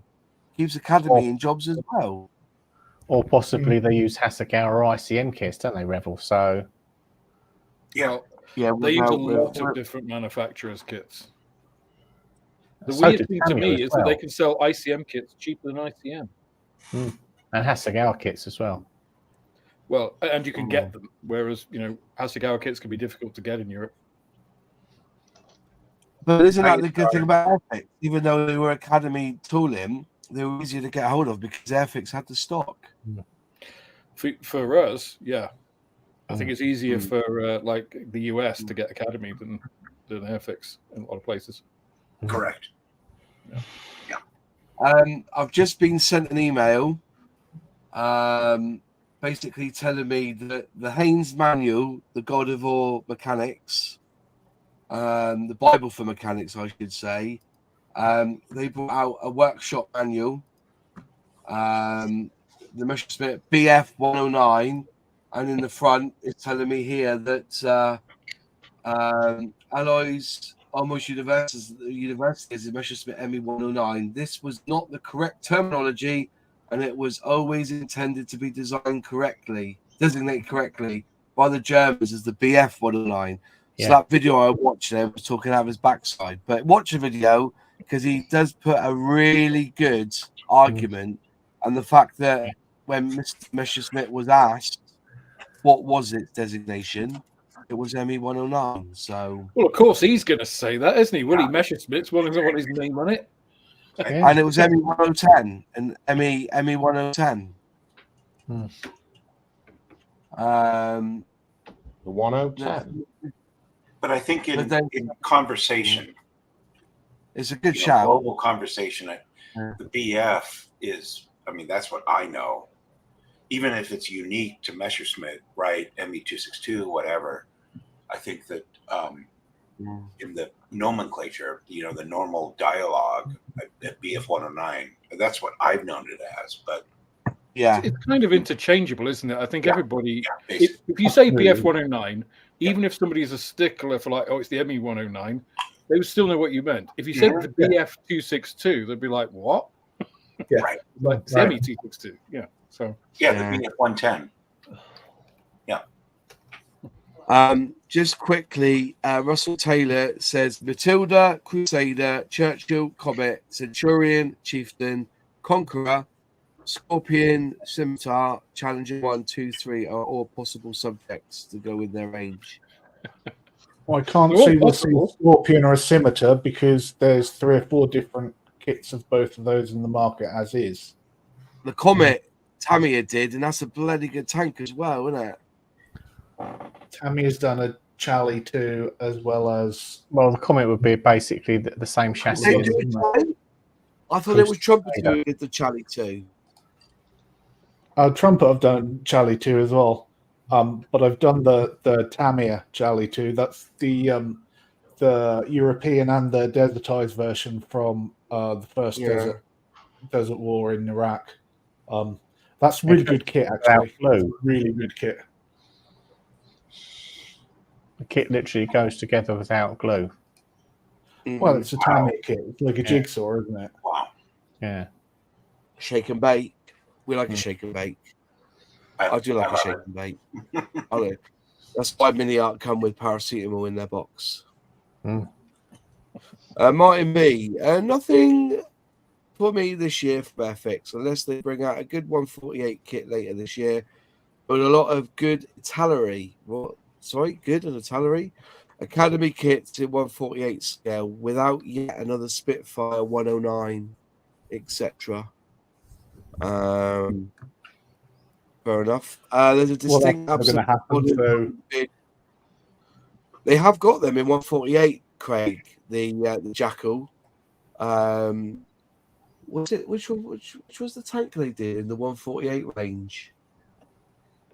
Scorpion. The what? Scorpion. Scorpion. Jackal 2 is one of the best kits I've ever built. Period. I was just about to say, if you want a Jackal, see John. He's just done one, and it's fantastic. Well, is that the Airfix one? It's a Hobby Boss. Hobby Boss. It's the Jackal 2. Yeah. Outstanding. One of the top 5 models, I'm sorry, that I've ever built. Yeah. Yeah. Hi, Odd-Scale Modeling. Have you got any thoughts as to what your next ship model will be? Yeah, he's getting an Airfix Iron Duke. He's on his way there now. I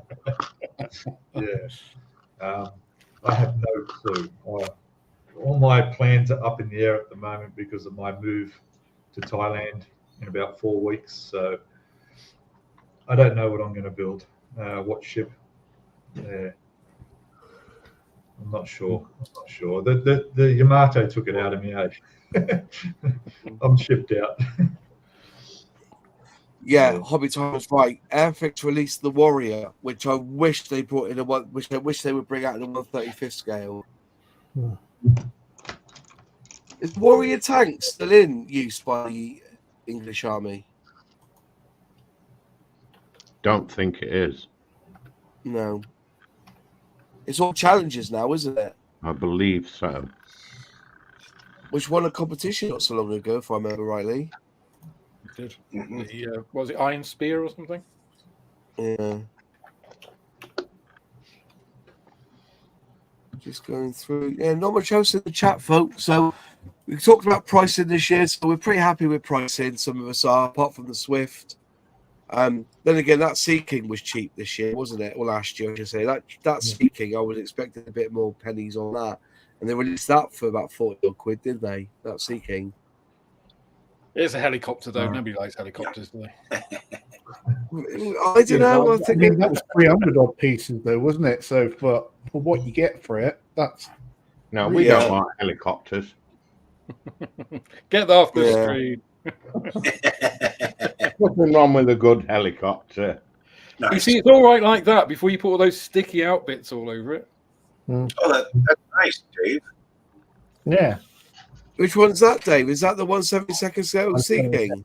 The Western Sea King, yeah. That looks great. Is that the one that Greg James? Is that the one that Greg James built this week? Pass. Who's Craig James? Radio 1 DJ. He was all over Radio 1. He built that. He done a really good job. He used the hairy stick on it. And he's been asked now to go back to historic helicopters to give him a ride around Bournemouth in the back. Oh, of right. The I don't know, but yeah, this is the 172 HAR3. Yeah, it looks great, Dave. I've got that kit Hey, coming. hello. Nice kit. Goes together well, doesn't it? Yes, Yeah. definitely. looks beautiful. The Warrior is an IFV, and the UK Army still has them, being replaced by the Ajax. That's when the Ajax gets bloody finished. That's the same with the Challenger I don't know Preload. what we've heard. Yeah, just never done one. Yep. No. We got her some. Question. Here you go. This is a nice little question. Each of us have to answer this. Question: if you have the time, what one piece of advice would you give to an old guy who's returning to the hobby after a 40-year break? I'll just say, be amazed. Spray enamels. Be amazed. Be amazed. Yeah, be Also, overwhelmed. Don't buy a 3D printer through Moss. Yeah. They had that in the catalogue this year. They had that in the catalogue. The Humber. Yeah. Colin James, what would you give a 40-year-old, a 40-plus veteran of scale modelling? An F-35B. Yeah, good start set. Good John, what would you go on. I'd just say build what you love. There's so much out there. Build something that you're really passionate about, and you'll find a good kit of it somewhere. There's so much choice now. But I think just having that, take something that you've always wanted to do and just do that. Yeah. I remember gaming since the 70s. He was having issues with his airbrush yesterday, so yeah, he's spraying enamels. Yeah, I'd say use Scalemates to find a really good kit and one that's in your price range. Scalemates will tell you all about your kit. It'll tell you when it was first tooled, any updates it's had since, and using that, you'll be able to find a really decent kit that's in your price range, and that's probably not too difficult for your sort of skill range as well. So that would be my advice. Yeah, and you'll get more details than you'll find just on the box if you go there. Yeah, absolutely. Yeah, you know what you're going to get. My advice would be take the advice and simmer over it. Don't take it as gospel. Yeah, there's a lot of that in the old. My advice would be sprue cutters and a sanding stick. Yeah, as extra tools.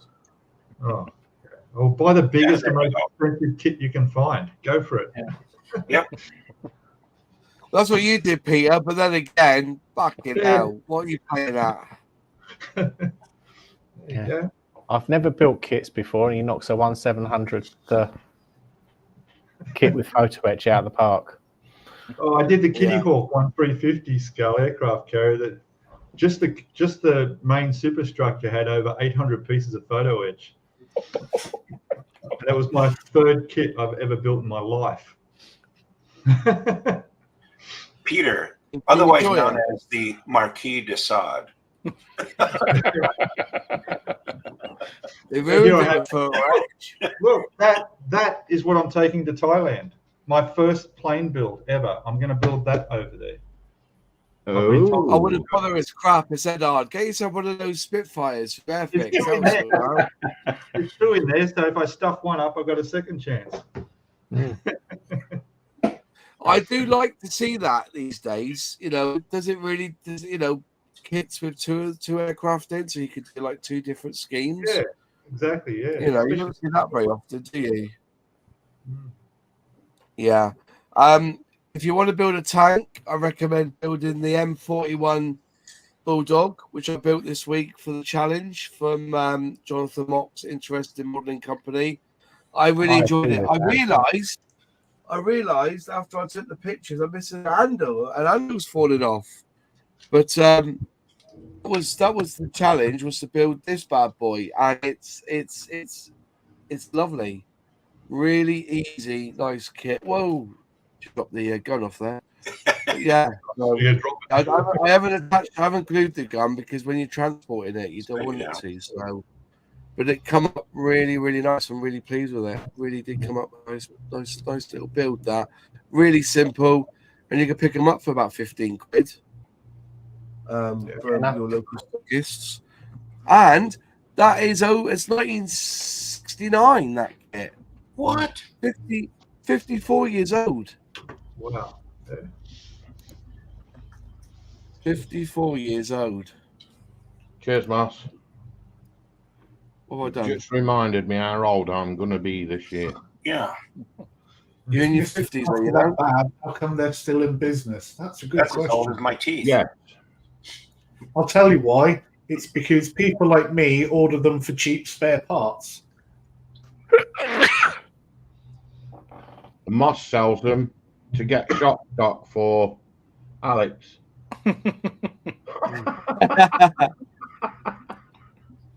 To be really fair, what am I doing? I'm on my big screen now. I think Mr. Craft, there's a place for Mr. Craft in the bin.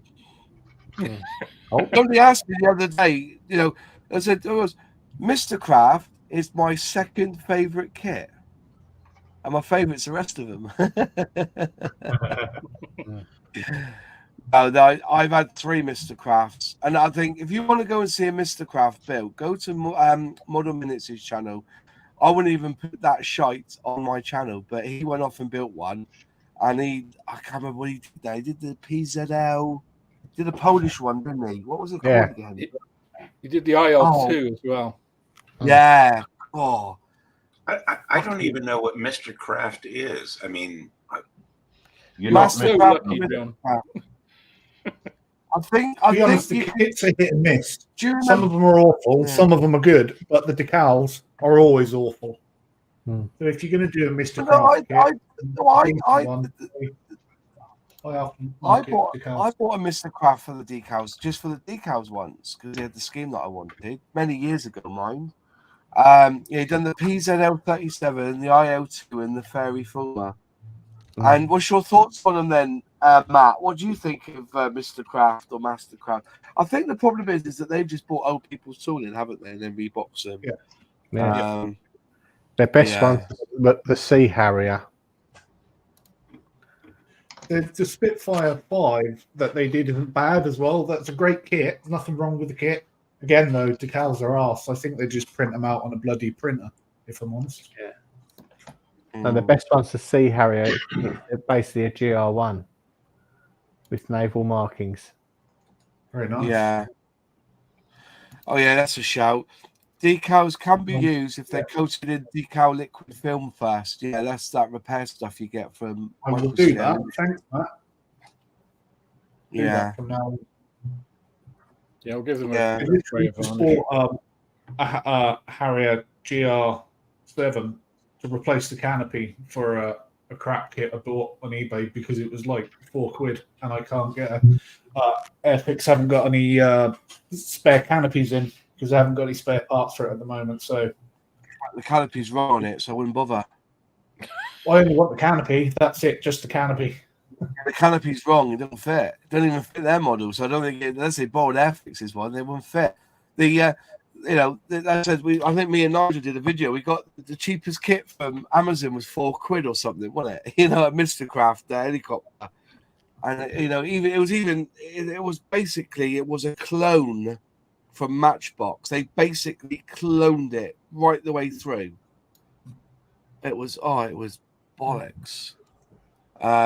Somebody built their Alfa Romeo, though, the racing car one, and they did a really good job on it. They said they spent twice as long getting it right. Right, so what do you think about the new Airfix Club 2024? There are new informations about pricing for 2024 and the rest of the world version. I've not actually been on the website looking. Last time I looked, they were still trying to update it. They've always had two different. Well, they've had three, haven't they? 3 prices. So you can have the Airfix kit Club with the special edition kit. You could just have the Airfix Club, which gives you the magazines, the calendar, and your 10% off. And then you'd have the rest of the world one, which was all digital. So it was quite cheap as well. But there's no point in. You can download the calendar now. If you go on to Airfix, you can download this year's calendar now. So there's no point. I haven't got a model on it this year. Yeah. Oh, I know. Yeah, I'll have a listen to that. So, I disagree with you, Alex. Totally, 100% disagree with you about the Airfix Club. What is the point of the Airfix Club, Moss? The Airfix Club is to enact and be part of a membership of a club. It gives you 10% discount. It gives you all the extras like the keyring, the stickers, the certificate, the poster. You get your magazine. I'm not anymore, Moss. I don't care. Airfix poster. The 10%, you get your money back within 2 buys. I sell everything that Airfix has 10% lower than their RRP. You don't, and so do others. You don't need the Airfix Club to get them at those prices. And the free postage? Well, you only get free postage with Airfix over a certain amount. Same for most shops. £10, isn't it? But the calendar's good, the magazine's good, and you're part of something. And when they do have deals that they come in just for Airfix Club members only, to be part of something. You get a kit with that as well, which is worth £20. Yeah. So the kit alone. In the UK. So I think it's not worth it in the UK. Anywhere else in the world, utterly pointless. No, I get that, but in the UK, I think it's absolutely fantastic. And if I talk to anyone, and they say they go Airfix Club and they're in it, and the same reason I no. I think you are totally wrong about the Airfix Club. I think you're part of something. I think you're living in cloud cuckoo land, Moss. No, disagree with that. I think the Airfix Club is worth the money. I respect your opinion, Moss, no matter how wrong. Yeah, I get that, but the magazines are quality magazines. A good magazine they bring out. The calendar is good, and it's what When you get it a year after joining. What's that? I got my calendar. There we go. There's my calendar for this year, which I got from my membership that I joined last year. 3 magazines. So you get 3 magazines, and the last instalment is the calendar. That's how it works. So I don't see why that's a boo-boo. Because they don't tell you that. Yes, they do. Yeah, they do. They do. I didn't get anything. Yes, they do. When you sign up, they say you get your 3 magazines, and you get a calendar at the end of the year. I don't think my last said club in 1969. You get a limited edition kit with the scheme that won't ever be released again. Well, you get a limited edition kit until the year that they release it afterwards, like the Meteor this year. Yeah, but not with that scheme though. That's the thing. Schemes mean a lot. Really? This is what it's really? Schemes meant nothing. You'll never convince me, unless they change something about the Airfix Club. I don't see the value in it. And then you've got your flying hours as well, which you still have to pay for. Flying hours are worth almost nothing. You get best thing for the flying hours you can do is give them to Models for Heroes. That's true. But then again, if you're in the Airfix Club, why would you? You would just save up and get a kit with it, like I do. Yeah, I mean, I just got a Wellington for the £5.55 postage. Yeah. Brilliant. How much have you had to spend to get it? But not all the kits I've bought, I've not all the kits, Airfix kits I've got, I've bought though, because some of them have been presents, especially some of the bigger ones where I've got 3 or 4 tokens per kit. So, which is actually the worst way. To get, I got the Seafire this year for less than £9 because I had the Airfix discount. It was like 15% off, and I also had the points from buying kits all through the year on there. So I got it for less than £9, and it was £23 on site. So yeah. So having been a commercial manager, you are all perfect candidates for that kind of scheme. Oh, I'm so happy I'm a candidate. I guarantee you, Airfix is laughing all the way to the bank on that one. I doubt it. No, not with the kit as well. That comes with the limited edition kit. The limited edition kit is worth £22 of anyone's money. The 10% off. You also get your hobby points as well, so you'll be earning extra cash for that. Fucking hell! Extra cash. To be honest, I mostly send the limit. I sell the limited edition kits on eBay because most of the time I don't want them. Like the 2 Hawks that we got last year, I sold them. The Meteor I got this year, sold them as well. I think we've lost John. He's got a thing. He's laughing. No, I must have mentioned bananas in pajamas. Yeah, just say bananas. I've been an Airfix club member now for years. And like, you know, when I do every time I do my what's it called? My pre-orders, I'm getting 10% off everything that I've ordered from them. I get it early as well. So I just think for the money you pay for it, really good value. I don't know what the fucking then talk to me about this year. Fucking hell. But to be fair, beginning of the part of the year, I was getting kits bang on the money. I'm just going to put this here. I've got mine. Yeah, you. How much earlier did you get it than I did? 2 days. You were 2 days before me. 2 days before me. They had an issue at the distribution centre. Yeah, they had a lot of issues with that. To be honest, Moss, I would rather they spent the money sorting out their distribution and other issues. Oh yeah, I totally get that, mate. The distribution is, yeah. Sometimes it does make me, you know, I cut cloth. I think they need to reimagine. I think they need to rethink the Airfix Club. I think it's a good concept, poorly executed. They could do so much more with it. I think it does need updating to the digital world. Yes, I agree with that. And also, you know, the like the flying hours. You can only send them in if you've got a postal order. Well, that's no good to me because I'm agoraphobic, so I can't get out to the post office to get a postal order. I need someone where I can put on the card and pay online and then send it in with this reference number, you know. So that would be you can do it by credit card, but it doesn't tell you that. You'd have to find that and then you have to contact them. It's a really laborious process. But I mean, why not just do that digitally? Why not make them Hornby points or whatever they are? There was an article on the website in October at times saying new memberships after then, all the magazines would be digital. Is that right? Because under the current guise, I know that the current membership is now digital, but that will be updated soon. So I didn't know they were going on the digital route. I think a magazine is proper, you know, part of it. But then if they get rid of the magazine, they'll probably put the be cheaper.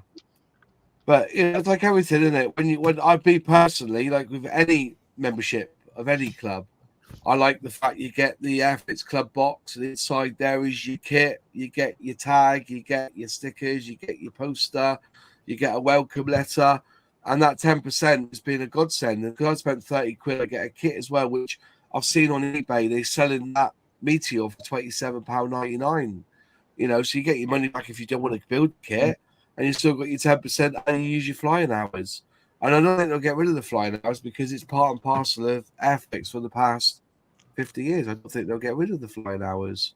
Well, it was the first thing they took in when Hornby took over, wasn't it? The flying hours. Yeah. You know, we're now owned by Hornby thing. So I think while You it's know. owned by the flying hours will continue, but maybe if there's a split at some point down the road, they'll reconsider that. I think the flying hours is a good yeah. idea. I just think the idea of having to stick them to a piece of card and send them in with a check is so 1990s. It's unreal.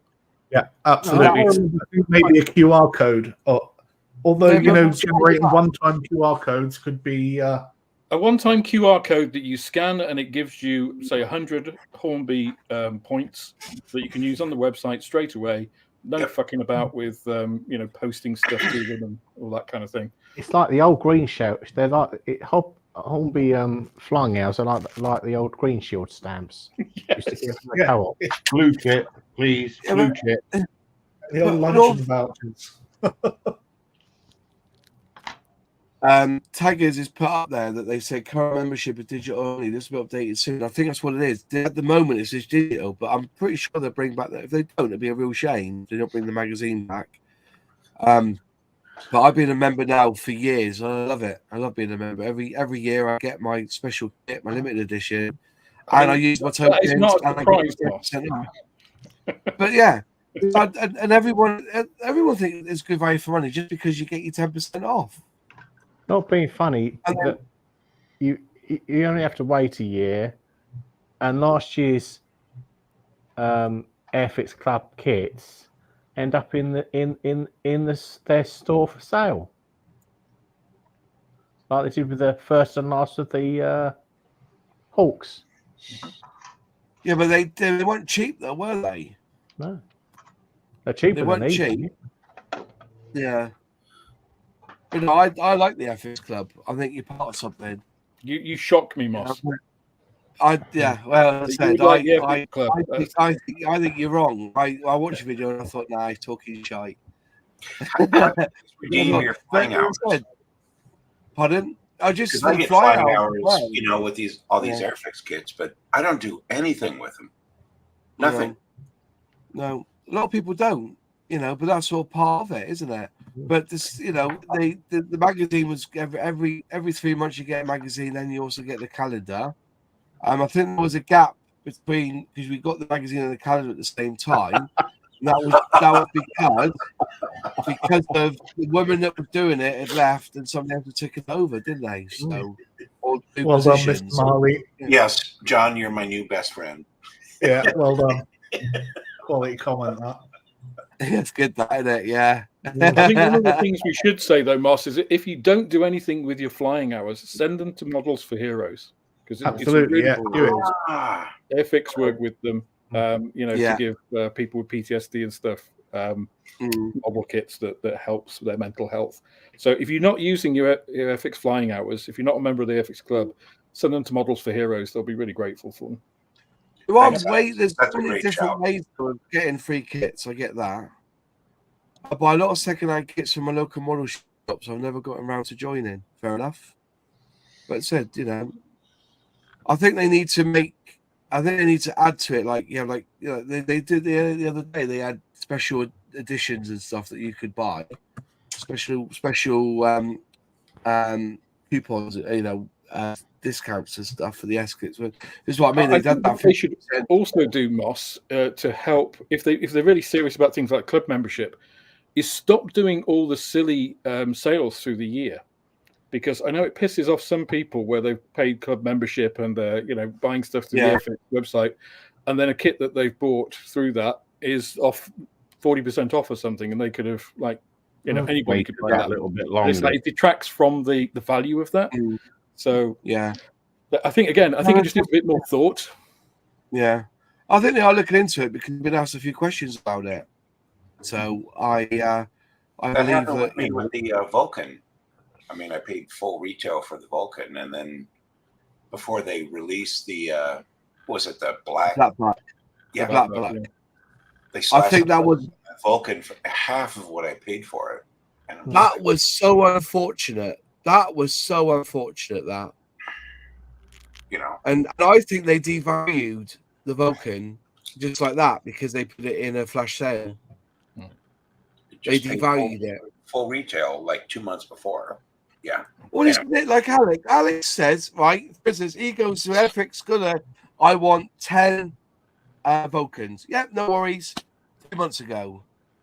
And then 8 weeks later, they announced the Black Buck, but before they announce it, they go and reduce the price in their sale, in a sale. If I was a shop owner, I would have shoved the Vulcan up their ass. Yeah. The one thing that we need to get right across all manufacturers is whether you're big or fucking small, you're still in that same pool. Yeah. That is the problem. I didn't know this, right? But if I wanted to set up an Airfix account, I would have had to have had a physical shop. Jadland was selling Airfix before they had a physical shop. So, yeah, it's but I think they did potential. I think they devalued that Vulcan by putting it in a flash sale. And I got one in the I got two in the end because I bought one and then I ended up with one in the mystery box, didn't I? I had a Vulcan in the mystery box. Well, they did it with the tank mystery box as well, didn't they? What's that? Yeah, reduced all the prices. They did the tank box, and then within about 6 weeks of me doing it, they did a flash sale with tanks. Yeah. But then again, that's all part and parcel of. I think sometimes, and I'm going to be honest with you, I think sometimes Airfix, you got to realize that Airfix is not just a brand on its own. It follows whatever holds the purse strings above them. They say we're going to do a flash sale. What do we need to reduce? Oh, we've got so many of these in stock, so many of these in stock, and then they have to decide what they do. And I think that's fine, but they need to communicate better. So, like you said with retailers, say if they bought a whole bunch of stock, and then the next day it comes out, oh, all of this is 40% off. They won't retrospectively take off your order, but they could at least say, because retailers don't buy stuff, just willy nilly.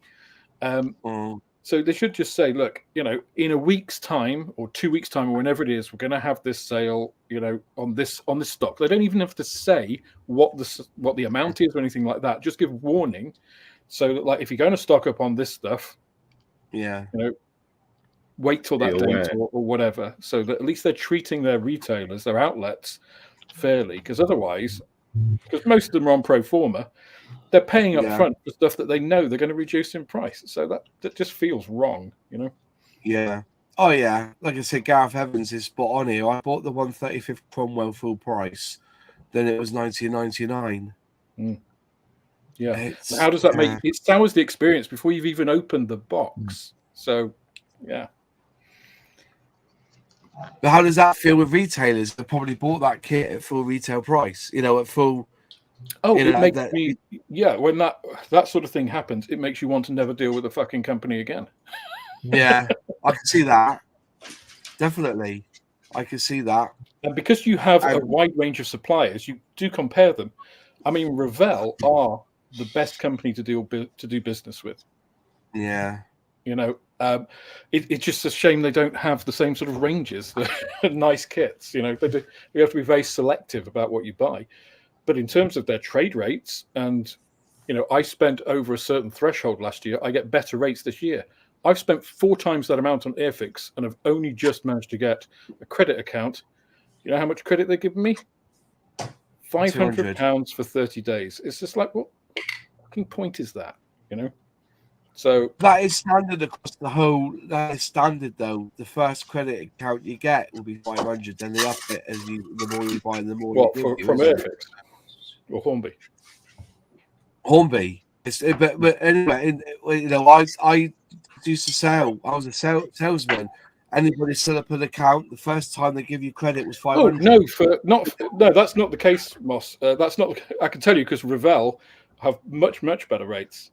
Same with the hobby company. I'm just saying it's a standard practice that if it's a credit account with a firm, they'll give you 500, and then within a couple of weeks. It might be for Hornby. It is not the case for all accounts. Absolutely not. Okay. Here's my little ice cube queen. All right, I'll give her an ice cube for you, Davey. Ice cube for the dog. There she Cheaper. is. Oh, she loves ice cubes, man. No, it's pre-ordering. Yeah, but Charles, you need the pre-orders in to judge how many kits to buy in as well, don't you? That's why they do it, isn't it? It's a guide for them, isn't it? If they see that they've got 3,000 pre-orders of a particular model, they know that they're going to have to order 6,000 because 3,000 of them have already been sold. Italeri have a much better range, do they? Huh. Huh. It's lovely Tallery. A Tallery, gotta love a Tallery. What have I built with Tallery this year? I don't think I built anything with Tallery this year. I got their starter set. Their starter set range, if they changed the tooling, would be absolutely spot on. But that's quite rich as well. 40 quid for that. Yeah, with that's extra sprue I cutter. built 2 Tallery kits this year. Last year I built them. Yeah. Anyways, right, that's an interesting debate. Finish on a high, most definitely. There's no auction, but keep an eye out because I'm going to be putting a load of kits on Vinted next 2 weeks to slim down my amazing collection of. They do, Wayne. As do the gift sets. Ravel do gift sets as well, or starter sets. Italieri do them, and Mr. Craft do them as well. But you know, the Italieri ones are the better ones because they come with a proper glue as well, a proper Tamiya extra thin cutters as well, don't they? Sprue cutters. Well, watch my video. Sprue cutters, sanding sticks, a proper glue, and Vallejo paints. The problem is with the starter sets from the likes of Hella and Ravel and Italieri or Talleri, whatever you call them, is the kits aren't starter kits. They're just a random kit. Sometimes they are old, horrible toolings with a bunch of stuff. That's the difference between Airfix starter sets and the others. Italieri might have better contents of the extras than the paint that you get from Airfix and the glue. But the kit inside Airfix starter sets are designed to be put together by starters. So they won't put you off the hobby. You can't say that of Ravel, Hella, and Italieri kits because some of them may or may not get you into the hobby, or you may just think this is why did I pay 40 quid for this? I will point out one thing though. The kit that I got, wasn't it the F14? Did I get the F14 in mine? When I took it out of the bag and had a look at it, it looks all right.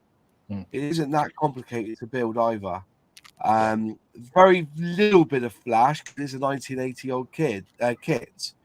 But other than that, I thought the premise, especially with the Vallejo paints inside as well, F16 it was, wasn't it? Yeah, F16. I personally felt that it was a good starter, but it was £39.99. I mean, you can get a good F16 kit and those additional bits in a deal, I'm sure, from a local model shop for 40 quid. Yeah, that's a lot of money for a starter set. A lot of money. That's what I mean. But also, you think about it, they give you that.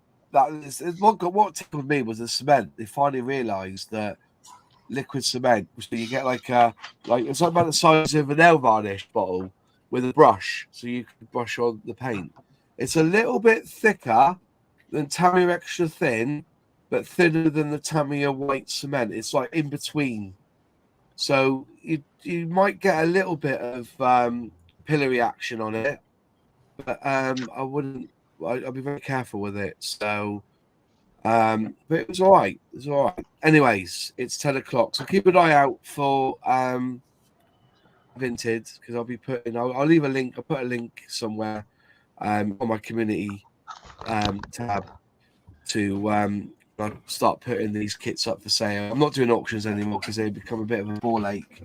But it's the occasional ones people didn't buy and whatever, but I will do another auction at some point, but it'll be better quality kits. I'll start the prices a bit higher because some of the kits I paid £30 for went for a tenner. That's fucking hell. You know what I mean? But anyways, thanks all for joining us. Really appreciate it. Mind. Really good chat tonight with the Airfix, with talk about their releases, and I want to try and get a guest on. I want to get that diorama art guy on to have a chat with us as well. And also, I put on LinkedIn who's the chap who does the Airfix videos. I'm going to speak to Dale first, but I'm going to get him on as well for a chat at some point and everything else. But thanks all in the chat. Thank you all in the panel for joining us. And can you please go along to everyone here's channel? And if you could challenge you all this week, can you watch 2 videos that they've done? Write a comment on each video and like the video. And if you can, just subscribe. That'd be brilliant. Have a good one, folks, and we'll see you next Monday. Take care, all. Before you run off, can I just say a humongous thank you to everybody for helping me get beyond the 500. I am officially monetized. Nice. Way overdue, Dave. No problem. Thanks, guys. No worries, mate. I knew I'd get you over. Yeah. Thank you. No worries. Take care, Zort. See you next week. Bye. Bye, peeps.